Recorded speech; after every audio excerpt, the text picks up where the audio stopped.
அஸ்ஸலாமு அலைக்கும் வரஹ்மத்துல்லாஹி வபரகாத்துஹு. அன்பிற்குரிய சகோதர சகோதரிகளே, நீங்களும் ஆலிம்களாகலாம் என்ற பாடத்தில் வெள்ளி சனி ஆகிய 2 நாட்கள் திருக்குர்ஆனுடைய அர்த்தம், அதில் உள்ள இலக்கண விதிகள், அதில் அறிந்து கொள்ள வேண்டிய விளக்கங்கள் எல்லாவற்றையும் இணைத்து நம்ம பார்த்து வருகிறோம். நேற்றைய தினம் அந்த 96வது வசனத்தினுடைய ஒரு பகுதி என்ன பார்த்தோம்னு கேட்டால், இந்த குர்ஆனை ஜிப்ரீல் இறக்கினார். முசத்திகன் லிமா பைன யதைஹி, தனக்கு முன்னால் உள்ளதை மெய்ப்படுத்தக்கூடியதாக இருக்கும் நிலையில். அப்போ பைன யதைஹிக்கு அர்த்தம் என்னம்னா இரு கைகளுக்கு இடையில் அர்த்தம். இது நேரடி அர்த்தம் எடுத்தீங்கன்னா, எதுண்டா கை, எதைன்னா 2 கை, அதில் லமீர் சேர்க்கும்போது இலாபத்து செய்யும்போது நூனு போயிடும். எதைஹின்னா அவனுடைய இரு கைகள், பைன எதைஹின்னா அவனுடைய இரு கைகளுக்கு இடையில், இப்படின்னு இந்த சொல்லுக்கு பைன எதைஹிக்கு இந்த அர்த்தம் நேரடி அர்த்தம். ஆனால் இந்த அர்த்தத்தில் இதை பயன்படுத்த மாட்டார்கள். நேரடி அர்த்தம் அதுவாக இருந்தாலும் அரபியில் எதுக்கு பயன்படுத்துவார்கள் என்று கேட்டால், எனக்கு முன்னாடி ஒரு பொருள் இருக்குதா, பைன எதைய, என் முன்னாடி இது இருக்குது. ஒருத்தனுக்கு முன்னாடி ஒன்று இருக்குமேயானால் அதை பைன எதைஹி, பைன எதை ஜெய்தின் அப்படின்னு சொல்லுவார்கள். அல்லது இந்த முன்னாடிக்கு இன்னொரு முன்னாடி அர்த்தம் இருக்குது. முன்னாள்னு சொன்னால் இந்த கண்ணுக்கு முன்னால் இருக்குல்ல, அது காலத்தில் முன்னால். இன்று என்பதை விட நேற்றுங்கிறது முன்னால் தானே. இந்த மாதத்தை விட சென்ற மாதங்கிறது முன்னால். அப்போ இந்த வாரத்தை விட போன வாரங்கிறது முன்னால். அப்போ முன் உள்ள காலத்தை சொல்வதற்கும் இதை பயன்படுத்துவார்கள். பைன எதைங்கிறதுக்கு அர்த்தம் 2 கைகளுக்கு மத்தியில், அந்த அர்த்தத்தில் யூஸ் பண்ணுறதே கிடையாது. எந்த இடத்துல பயன்படுத்துவாங்கன்னு கேட்டால், பைன எதைஹின்னா அவனுக்கு முன்னால், பைன எதைஹா என்றால் அவளுக்கு முன்னால், பைன ஐதீஹிம் என்றால் அவர்களுக்கு முன்னால், பைன ஐதீஹின்னா பெண்களை பார்த்து அவர்களுக்கு முன்னால் அர்த்தம். பைன ஐதீக்க, பைன எதைக்க உனக்கு முன்னால், பைன எதைக்கு பெண்ணை பார்த்து, இப்படிங்கிற அர்த்தத்தில் அதை பயன்படுத்திக்கிட்டு இருக்கிறாங்க. கருத்து இப்போ என்ன செய்யணும்னா, பைன எதைக்கு நேரடி அர்த்தத்தை தூக்கி வச்சுருங்க ஓரமாக. பைன எதைகின்னா முன்னான்னு அர்த்தம், சரியா? அந்த ஹீ வந்ததுனால அது குரான். பைன எதைஹி குரானுக்கு முன்னால் உள்ளதை, லீமா என்றால் லில்லதி, இந்த மாங்கிறது அல்லதி. அப்போ லில்லதி ஒன்றை, பைன எதைஹி தனக்கு முன்னால் உள்ள ஒன்றை, முசத்திகன் உண்மைப்படுத்தக்கூடியதாக உமது உள்ளத்தில் இறக்கினார். சரி, அடுத்தது வஹுதன். இந்த வாங்கிறது அத்துப்படை எழுத்து, இன்னும் அர்த்தம். இது எங்கே அத்துஃபு என்று சொன்னால், முசத்திகன் என்பதில் அத்துஃபு. முசத்திகன் ஒரு வார்த்தை வந்துச்சு இல்லையா, முசத்திகன் மெய்ப்படுத்தக்கூடியதாகண்டு, அதில் கொண்டே அத்துஃபு செய்யப்பட்டிருக்கு. அத்துஃபு செஞ்சோம்னா என்ன வரும், முசத்திகன் லிமா பைன எதைஹி வஹுதன், இங்கே கொண்டே வச்சிடணும். ஹுதாவாக இருக்கும் நிலையில், முசத்திகன்னா மெய்ப்படுத்தக்கூடியதாக இருக்கும் நிலையில், வஹுதன், ஹுதன்டா நேர்வழி, வஹுதன் நேர்வழியாக இருக்கும் நிலையில் உனது உள்ளத்தில் இறக்கினார். அப்போ முசத்திகன்கிறது ஹால் தான், வஹுதன் என்பதும் ஹால். அந்த ஹாலில் அத்துஃபு செஞ்சதுனால இதுவும் ஹால். அப்போ ஹுதன் என்றால் இதனுடைய அசல் ஹுதயுன், ஃபாலுங்கிற வசம், ஹுதயுன் என்று இருக்கும். ஹுதயுன் என்று எழுதினீங்க என்று சொன்னால் கற்பனையில் எழுதிக்கிறங்க. ஹூ த யூ என் ஹுதயுன் இருக்குதா, தாலு ஏ வருது, தயுன் வருதுல, தயுன்னு நம்ம சொல்ல முடியாது, தாண்டு தான் மாற்றணும். ஹுதயுன் என்று சொன்னால் ஹுதான் என்று வரும். 2 சுக்குனுக்கு அலிஃப் பண்ணிக்கிட்டிங்கன்னா ஹுதன் என்று வரும். அதுக்கு அதை என்ன செய்வாங்கன்னு கேட்டால் தன்வீனை போட்டு நூனை எடுத்துருவாங்க, சரியா? ஹுதயுன், ஹுதயுன்கிறது எப்படி நீங்கள் எழுதி பார்க்கணும்னா, ஹே தாலு ஏ நூன் போட்டுக்கிறங்க, ஹூ த யூ என் இப்படி எழுதி பார்த்துட்டிங்கன்னா அந்த தாலுக்கும் ஏக்கு மத்தியில் இல்லத்து சட்டம் வருது. தயு, தயுன்னு சொல்லலாமான்னா சொல்ல முடியாது, தாண்டு மாற்றிடணும்.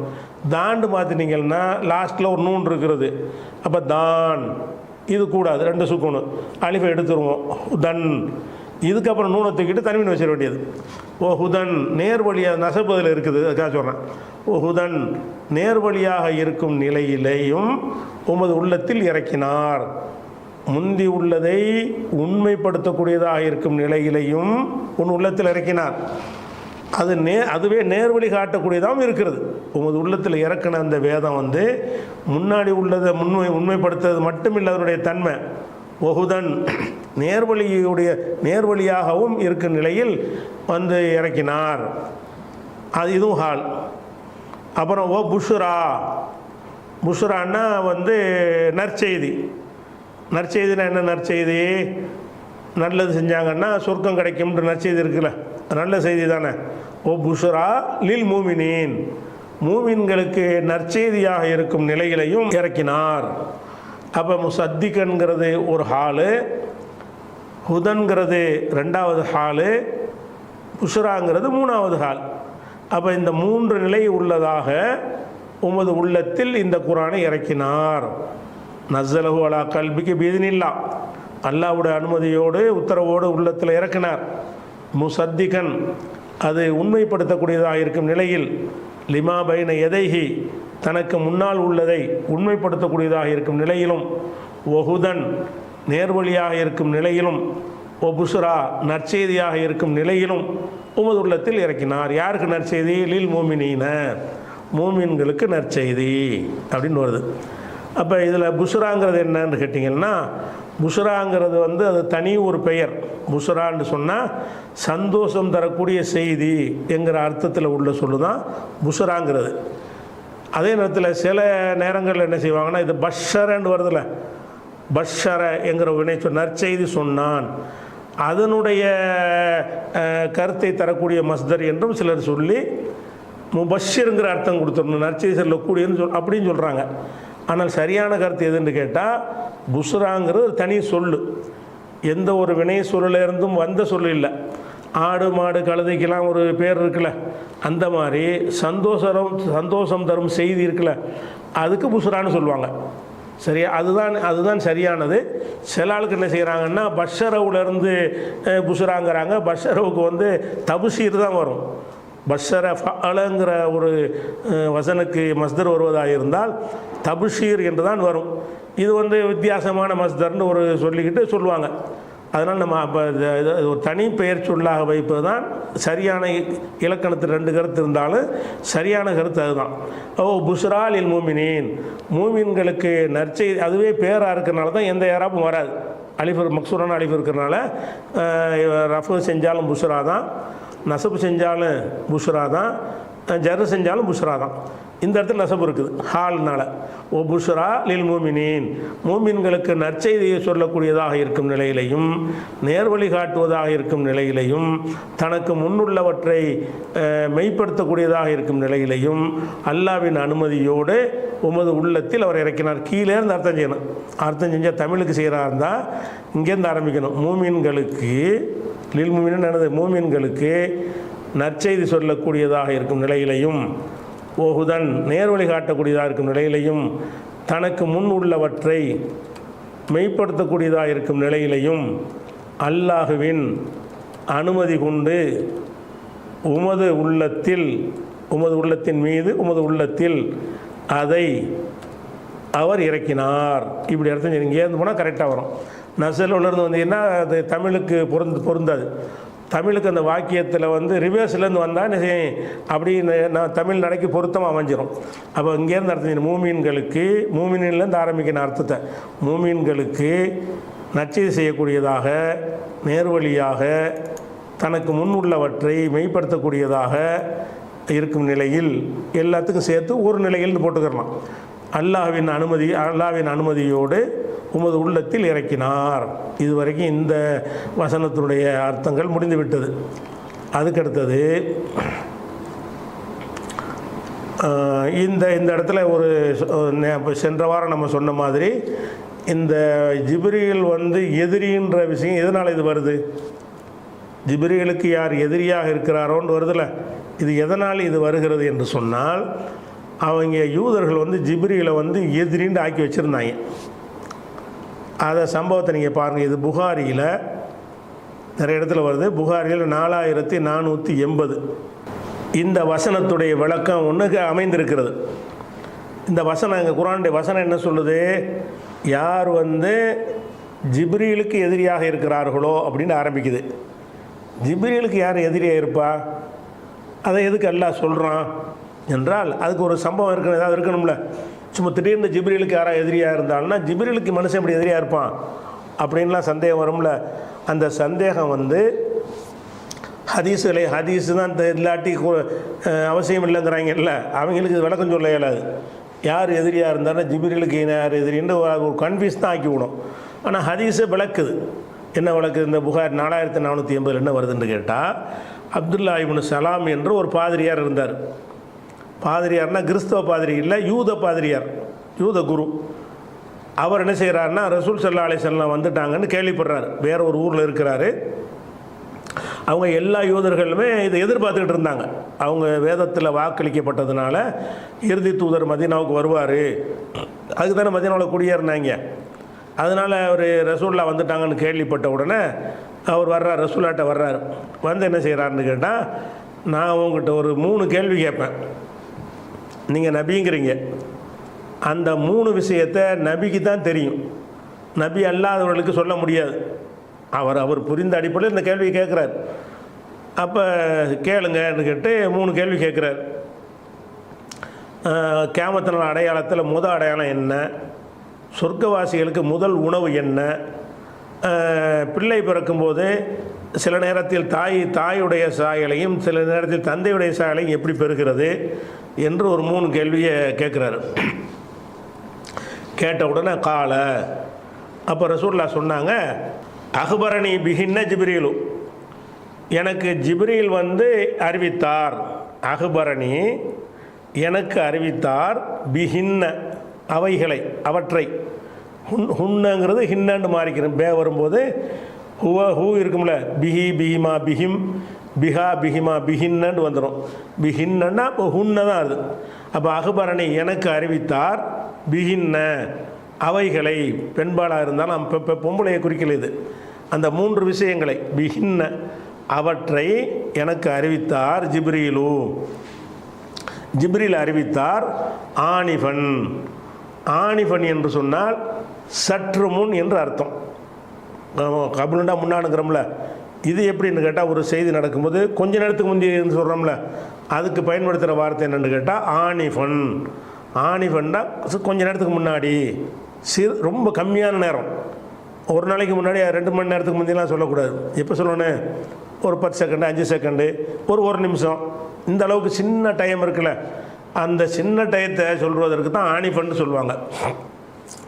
அப்போ ஜிப்ரீல் எனக்கு அறிவித்தார், ஆனிஃபன் சற்று முன்னர் அறிவித்தார் அப்படின்னு ரசூலுல்லாஹ் அவருக்கு விளக்க போகிறாங்க. அந்த 3க்கும் கேள்வி கேட்ட, அது எனக்கும் தெரியாது, அல்லாஹ் தான் அது சொல்லணும், ஜிப்ரீல் அனுப்பி எனக்கு சொல்லி தந்தான்னு ரசூலுல்லாஹ் என்ன செய்கிறாங்க, பதில் சொன்ன உடனே அவர் இடம் மறிக்கிறார். இடம் மறித்து ஜிப்ரீலு, என்ன ஜிப்ரீலா, ஜிப்ரீல் சொல்லி தந்தாருங்கிறியா அப்படின்ட்டு ரசூலுல்லாஹ்ட்ட திருப்பி கேட்குறார். ரசூலுல்லாஹ் சொல்கிறாங்க, ஆமாம். கால நஅம், ஆமாம். அவர் சொல்கிறாரு, தாக்க அதுல் யஹூத், தாக்கன்னா அவர், தாக்கன்னா என்னது, அந்த ஜிப்ரீல், அதுல் யஹூதி, அவர் யஹூதிக்கு எதிரியாயிருச்சே, மினல் மலாய்க்கத்தி, வானவர்களில் அவர் யஹூதிகளின் எதிரியாவார் அப்படின்னு என்ன செய்கிறாரு, அந்த அப்துல்லா இப்னு சலாம் வந்து ரசூலுல்லாஹ்ட்ட சொல்கிறாரு. அப்போ நீங்கள் சரியான சொல்லுவேன்னு வந்தால் நீங்கள் ஜிப்ரீல் சொல்லுவாருங்கிறீங்க, ஜிப்ரீல் எங்களுக்கு பிடிக்காத, ஜிப்ரீல் எங்களுக்கு எதிரி ஆகிடுச்சே அப்படின்ட்டு என்ன செய்கிறாரு அவர் அப்துல்லா இப்னு சலாம் சொல்கிறார். சொன்ன உடனே தான் ஃபக்கரா ஹாதிஹில் ஆயா, அப்போ தான் அந்த ஆயத்தை ரசூலுல்லாஹ் வாசிக்கிறாங்க. அப்போ தான் அல்ல அந்த வசனத்தை அருளுகிறான். எந்த வசனத்தை? மன்கான அதுவும் ஜிப்ரீல ஃபைன்னஹு நஸலு அலா கல்பிக பிஇذنில்லா, 97 வசனம் வச்சு. அந்த 3 கேள்விக்குரிய விடையே பின்னாடி வருது. நமக்கு இவ்வளோ போகுது, நீங்கள் தமிழ் மொழிபெயர்ப்பை வச்சு பார்த்து தெரிஞ்சுக்கிறங்க நம்பரில். இப்போ நமக்கு தேவை என்னன்னு கேட்டால், யூதர்கள் வந்து மலக்குமார்களையெல்லாம் வகைப்படுத்தி வச்சுருந்தாங்க. மீகாயில் வந்து அருளை கொண்டு வரக்கூடியவர், அவங்களுடைய புரிதலின் பிரகாரம் மழையை கொண்டு வருவார்லாம் அவங்க நம்பிக்கிட்டு இருந்தாங்களாம். அதே மாதிரி ஜிப்ரீல் என்ன செய்வார்னா, ஒரு ஊரை அழிக்கிறதுக்கு வருவார், இந்த தில்லு முள்ளுகளை எல்லாம் வந்து அடுத்த நபிக்கு சொல்லி கொடுத்துருவார். இந்த மாதிரி ஆளாக இருக்கனால யஹூதிக்கு வந்து அவர் பிடிக்காது. அதனால் அல்லாஹ்வுடைய வானவர்களை ரெண்டாக பிரித்து ஜிப்ரீல் எங்களுக்கு எதிரி, மீகாயில் எங்களுக்கு நண்பர் அப்படின்னு கருத்தில் இருந்தாங்க. அந்த கருத்தில் இருக்கிறார் என்பதை யார் சொல்கிறா? அந்த அப்துல்லா இப்னு சலாம்ங்கிற யூத பாதிரியார் ரசூலுல்லாஹ்ட்ட சொல்கிறார். அப்போ ஏன் இந்த வசனத்தை அல்லாஹ் அருள்னான்னு விளங்கி போச்சு. ஜிப்ரீலுக்கு யார் எதிரியாக இருக்குன்னு சொன்னால் யூதர்கள் எதிரி ஆக்குறாங்க, நீங்கள் அப்படி ஆக்குனீங்க என்று சொன்னால் அதை மட்டும் சொல்லலடா, ஒட்டுமொத்த இந்த மார்க்கமாக அவர் மூலமாக வந்திருக்க சொல்லு, அவர் தான் உள்ளத்தில் இறக்கினார்னு சொல்லி அதை நாங்கள் ஒழிக்கலாம். இல்லை, ஓ ஜிப்ரீல் உங்களுக்கு பிடிக்கலன்னு சொன்னால் மீகாயில் தந்தார்னு சொல்லுவோன்னு பார்க்குறியா? ஜிப்ரீல் தான் தந்தார் வழங்குதா என்று அவன் எதை அப்ஜெக்ஷன் பண்ணுறானோ அவன் அப்ஜெக்ஷனுக்காக வேண்டி மாற்றி கொள்ளாமல் ஆமாம் ஜிப்ரீல் தான் தந்தார். இந்த 3 விஷயத்துக்கு மட்டும் இல்லை, அதாவது இந்த ஒட்டுமொத்த குரானையே என்னுடைய உள்ளத்தில் இறக்குனது அவர் தான் என்று ஒரு பதில் சொல்லுமாறு அல்லாஹ் அந்த வசனத்தை இறக்குறான். இறக்குனவுடனே அவர் கடைசியில் அவர் அந்த இஸ்லாத்துக்கு வந்துடுவார். அது தனி விஷயம் பார்த்துருவோம். இப்போ அந்த அந்த ஆயத்தில் யார் ஜிப்ரீலுக்கு எதிரியாக இருக்கிறார்களோ என்று ஏன் ஆரம்பிக்கிறது என்று சொன்னால், யூதர்கள் அவரை எதிரியாக கருதினார்கள். அதுக்கு பதிலடி கொடுக்கும் விதமாகத்தான் இது. அப்படி மலக்குகளை பிரித்து பார்க்கக்கூடியது. மலக்குன்னு தனி அதிகாரமாக இருக்குது. அல்லாஹ் சொன்னது செய்வாங்க. ஜிப்ரீல் அழிக்கிறதுக்கு வந்தாலும் அவராக நினச்சி எவ்வளோ மடத்தனமாக புரிஞ்சுருக்காங்கன்னு அல்லாவை ஏற்றுக்கிறாங்க, மலக்கையும் ஏற்றுக்கிறாங்க, அல்லாவை மீறி ஒன்றும் செய்ய இயலான்னு ஏற்றுக்கிறாங்க. அப்போ ஜிப்ரீல் தண்டனைக்கு அழிக்க வந்தார்னு சொன்னால் இவர் கெட்ட மலக்குங்கிறாங்க. ஜிப்ரீல் செஞ்சாலும் மீகாயில் செஞ்சாலும் அவங்களா செஞ்சதா? எல்லாமே அல்லா தானே செய்கிறான். அல்லா சொன்னது செய்கிறவங்க தானே அவங்க. அந்த விஷயத்தில் குழம்பி போய் என்ன செய்கிறாங்கன்னு கேட்டால் யூதர்கள் ஜிப்ரீலை வெறுத்தாங்க. அதுக்கு தான் இந்த பதில் சொல்லியாச்சு. அடுத்த வசனத்தை பாருங்கள். ஜிப்ரீலுக்கு மட்டும் இல்லைடா, எல்லாருக்கும் நல்லா அடிக்கிறான். இப்போ மன்கான அதுவன் லில்லாஹி, யார் அல்லாஹ்வுக்கு எதிரியாக இருக்கிறானோ, வ மலாயிகத்தி, அவனுடைய மலக்குமார்களுக்கு யார் எதிரியாக இருக்கிறானோ. இப்போ ஜிப்ரீலுக்கு எதிரியாக இருந்தால் மட்டும் இல்லை, எந்த மலக்குன்னு எதிரிக்கக்கூடாது.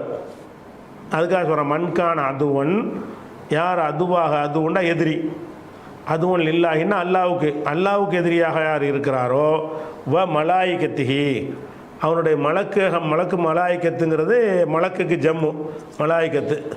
அப்போ அவனுடைய வானவர்களுக்கு யார் எதிரியாக இருக்கிறாரோ, ஓ ருசுலிஹி, அவனுடைய தூதர்களுக்கு. ருசுல் என்பது ரசூல் என்பதுடைய ஜம்மு ருசுலு. ரசூல்னா தூதர், ஒரு தூதர். ருசுல் என்றால் பல தூதர்கள்.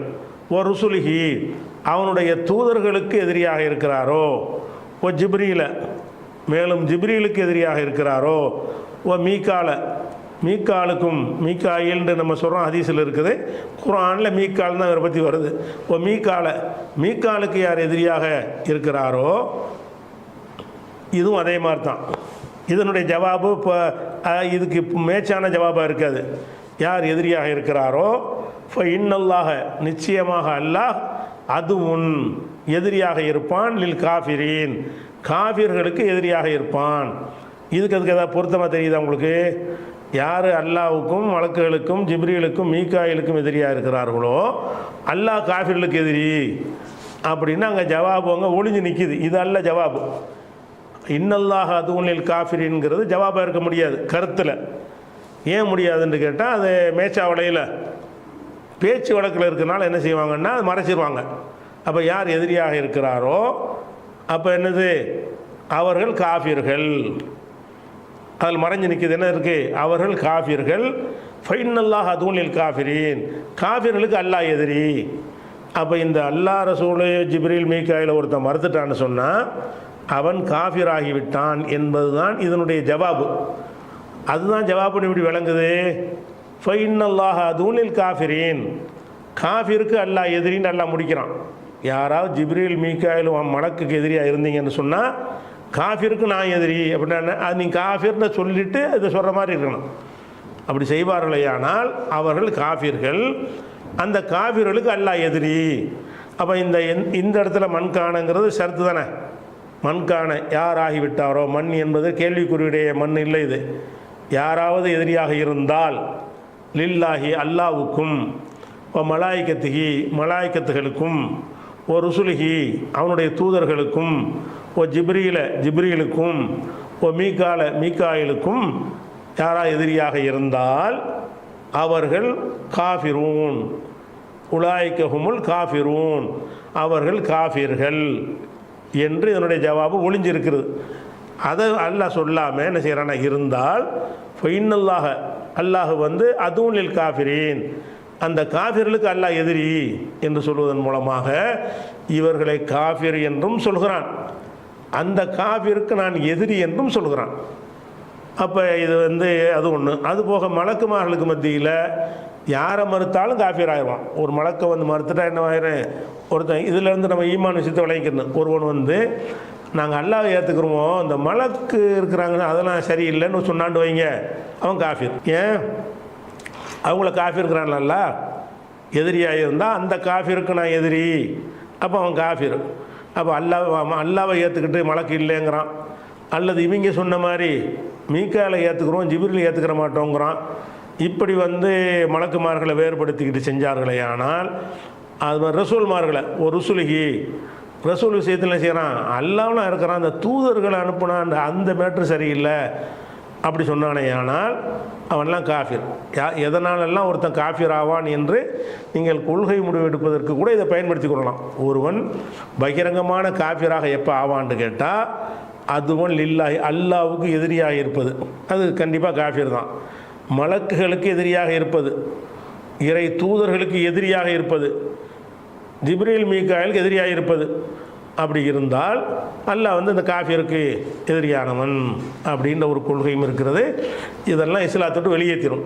ஜிப்ரீல் மீகாயிலை மறுத்தாலும் சரி, ரசூல்மார்களை மறுத்தாலும் சரி, பொதுவாக எந்த மலக்கை மறுத்தாலும் சரி, அதில் வந்து இஸ்லாத்தை வெளியேற்றிடும். இதுலேயும் வந்து குரானில் குறை காண்றவங்க என்ன செய்வாங்கன்னு கேட்டால் சில கேள்விகளை கேட்பாங்க. என்ன கேட்பான், அல்லாவுக்கு யார் எதிரியாக இருக்கிறார்களோ அது ஓகே, மலக்குகளுக்கு எதிரியாக இருப்பார்களோ, இந்த மலக்கில் ஜிப்ரீல் வருவாரா வரமாட்டாரா, வருவார். மீகாயில் வருவாரா வரமாட்டாரா, வருவார். அப்போ எல்லாரையும் அடக்கி தானே சொல்லியாச்சு மலாய்க்கத்துக்கு எதிரியாக இருக்கிறாரோ. ருசுல்ஹி அது தனி விஷயம், ஓகே பரவாயில்லை. ஜிப்ரீல் மீகாயில் எதுக்கு சொல்லணும், அது மலக்குகளுக்கு எதிரியாக இருக்கக்கூடாதுன்னா தான் ஜிப்ரீல் அடங்கி தானே இருக்கார், அவர் மீகாயிலும் அதில் அடங்கி தானே இருக்கிறாரு. அப்போ இந்த வார்த்தை வேஸ்ட்டாக குரானில் வந்திருக்கிறது. குரான் வந்து உயர்ந்த தரத்தில் உள்ளதுன்னு சொல்கிறீங்க, குரானில் வந்து மலக்குகளுக்கு எதிரியாக இருக்கிறாரோ ஜிப்ரீலுக்கு எதிரியாக இருக்கிறாரோ மீகாயிலுக்கு எதிரியாக இருக்குன்னா அவங்க ரெண்டு ஒரு மலக்கு இல்லையா, அப்போ அடங்கிடுவாருங்கன்னு சொன்னால் இவங்களை எதுக்காக சொல்லணும். இந்த ஜிப்ரீல் மீகாயிலும் அதில் அடங்கிட்டாங்கன்னு சொன்னால் இதை சொன்னது வேஸ்ட்டு தானே, அல்லது தனியாக இருக்கிறதுனால இங்கே மலக்கு இல்லைன்னு சொல்ல போகிறீங்களா அப்படின்னு என்ன செய்வாங்கன்னா மேற்கத்திய உலகத்தில் குரானுக்கு எதிரான கேள்விகள்னு ஒரு லிஸ்ட்டு போடுவாங்க. அதில் இது ஒன்று இந்த ஒரு வசனம் இல்லை, இது மாதிரி வரக்கூடிய ஒரு சொற்கள் நிறைய இருக்குது குரானில். அப்போ இது எதனால் சொல்கிறாங்கன்னு கேட்டால் அந்த ஒரு மொழிங்கிறது அந்த மக்கள் எப்படி பயன்படுத்துவார்களோ அதே மாதிரி தான் அவங்க புரிஞ்சுக்கிடுவாங்க. அந்த மக்கள் என்ன மாதிரி பயன்படுத்துகிறாங்களோ அந்த ஸ்டைலில் குரான் அருளப்படும் பொழுது அந்த மொழி பேசுகிற மக்களுக்கு இது வேறுபட்டதாக தெரியாது. அதை கவனிக்காமல் மக்களுடைய புரிதல் என்னங்கிறத கவனத்தில் கொள்ளாமல் என்ன செய்கிறாங்கன்னு கேட்டால் இந்த சொல்லை மட்டும் வச்சுக்கிட்டு இப்படி செய்கிறாங்க.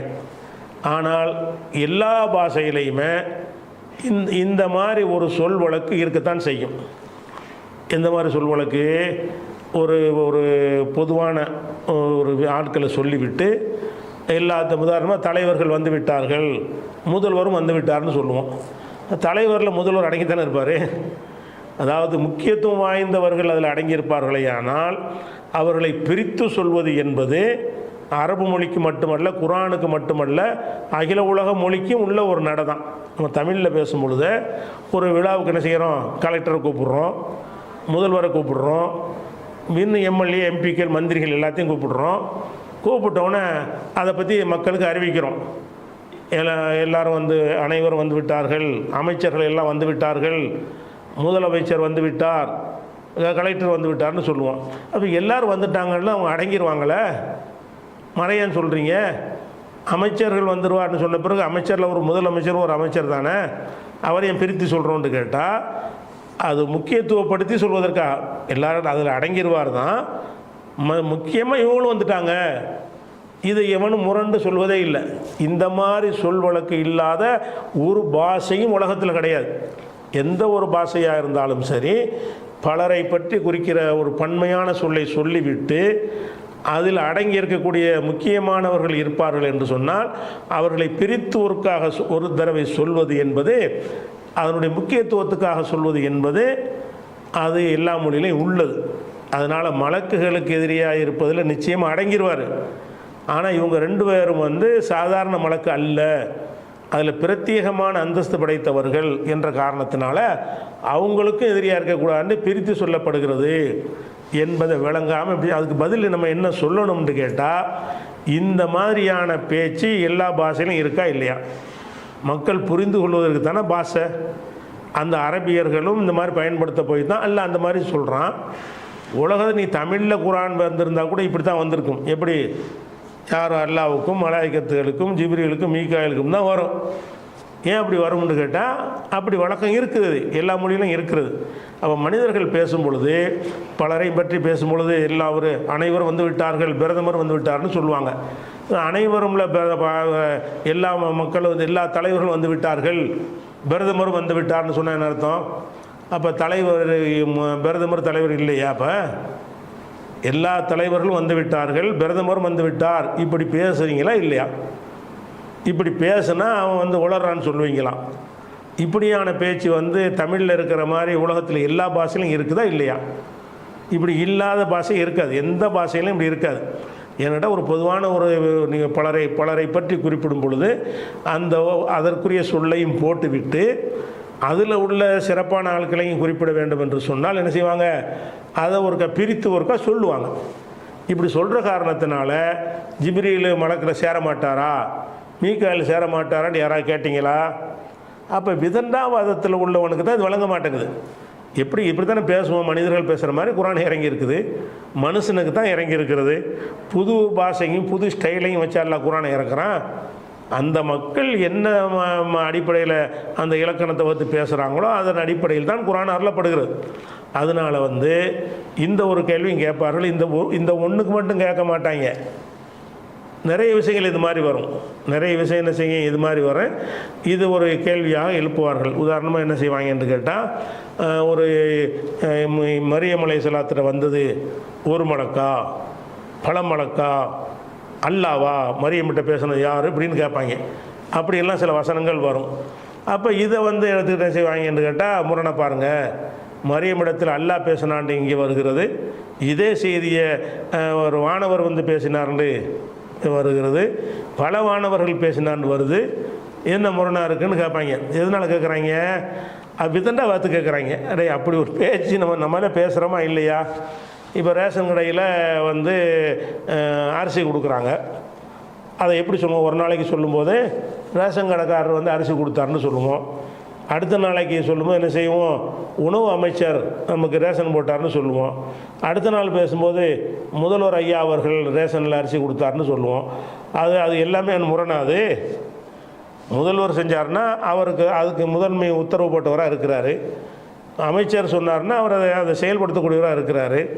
அந்த ஊழியர் கொடுக்குறாருன்னு சொன்னால் அதனுடைய ஊழியராக அவர் இருக்கிறாரு. அப்படிங்கிறதுனால இதுவும் சரிதான், அதுவும் சரிதான், அதுவும் சரிதான், எதுவும் முரண் கிடையாது. இப்படியான இதுதான் எடுத்து வச்சு முரண்பாங்க. முரண் எதை சொல்லுவாங்கன்னு கேட்டால், இந்த மாதிரி விஷயத்தை சொல்லுவாங்க. இது இந்த ஜிப்ரீல் மீகாயில் அந்த கேள்வி கேட்டிருக்கிறாங்க. இது மாதிரியான கேள்விகள் நீங்கள் சந்திச்சா என்ன செய்யணும்? இது முரண் இல்லைடா, உன் பாஷையில் இப்படி இருக்கா இல்லையான்னு கேட்டுருங்க. எல்லா பாஷையிலும் இது உண்டு, சரியா? இது ஒரு விஷயம். 98 வசனம் முடிஞ்சிருச்சா? உலகது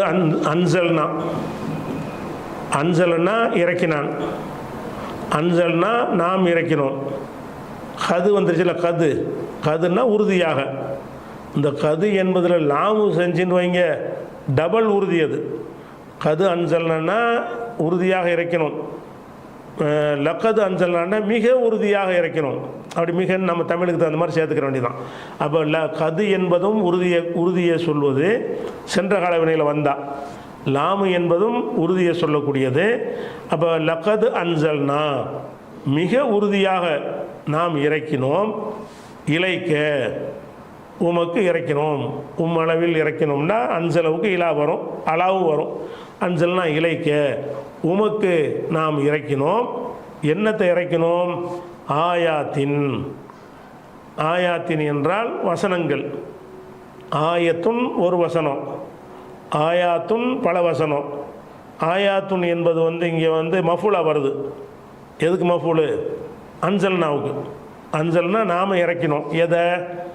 ஆயாத்தின் வசனங்களை இறக்கணும். மஃபூலா இருக்கிறனால அதுக்கு ஆயாத்துன் என்பது ஆயாத்தின் என்று வந்துருச்சு. ஆயாத்தன் என்று வரல. ஏன் வரல? வராது. அலிஃபுத்தே உள்ள ஜம்மாக இருந்தால் அதுக்கு என்ன வராது? நசபு வராது. முஸ்லிமாத்துன் ரஃபு, முஸ்லிமாத்தின் நசபு ஜர். ஆயாத்துன் ரஃபு, ஆயாத்தின் நசபு ஜர். ஆயாத்தன் கிடையாது. அப்போ அலிஃபும் தேயையும் சேர்த்து பன்மையாக ஆக்கினால் அதனுடைய நசபு ஜர்ரை கொண்டு தான் ஏற்படும். அப்போ உலகது அன்சல்னா இலைக்க, உமக்கு நாம் உறுதியாக மிக உறுதியாக இறக்கியிருக்கிறோம் ஆயாத்தின் வசனங்களை. பையினாத்தின், இதுவும் அதே மாதிரி. பையினுன் என்றால் தெளிவானது. அதனுடைய பெண்பால் பையினத்துன், அதனுடைய பன்மை பையினாத்துன். இதுவும் அலிஃபுத்தே உள்ள ஜம்மு தான்.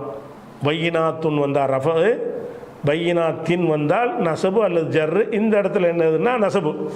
பையினாத்தின்ல என்ன இருக்குன்னு கேட்டால் ஜர்ருன்றக்கூடாது. ஏன்? இது ஆயாத் என்பதற்கு சிஃபத்தாக வந்திருக்குது. ஆயாத்துக்கு என்ன சிஃபத்துனா ஒன்றை வர்ணிக்கிறோம்ல. பிஸ்மில்லாஹின்னு அல்லாவை சொல்லிவிட்டு ரஹ்மானிங்கிறோம். ரஹ்மானுக்கு ஏன் ஜர்ரு செஞ்சோம்? அல்லாவுல ஜர்ரு இருந்ததுனால ரஹ்மானுக்கு ஜர்ரு. அந்த மாதிரி ஆயாத்தின் என்பது மஃபூலு. அதான் ஆயாத்தன், மனசுக்குள்ள ஆயாத்தன் வச்சுக்கிறங்க. அதுக்கு சிவத்தாக பையினாத்து வருது. அப்போ பையினாத்தன் அதுவும் நசபு தான். இந்த நசபு ஃபத்தஹு செய்யக்கூடாதுங்கிறதுனால கசர் கொடுத்துருக்கு.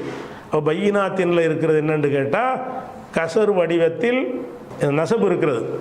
ஆயாத்தின் வசனங்களை, மஃபூலுக்கு நசபு, அதுக்கு சிபத்து பையினாத்தின் தெளிவான வசனங்களை உமக்கு நாம் அருள் இருக்கிறோம்.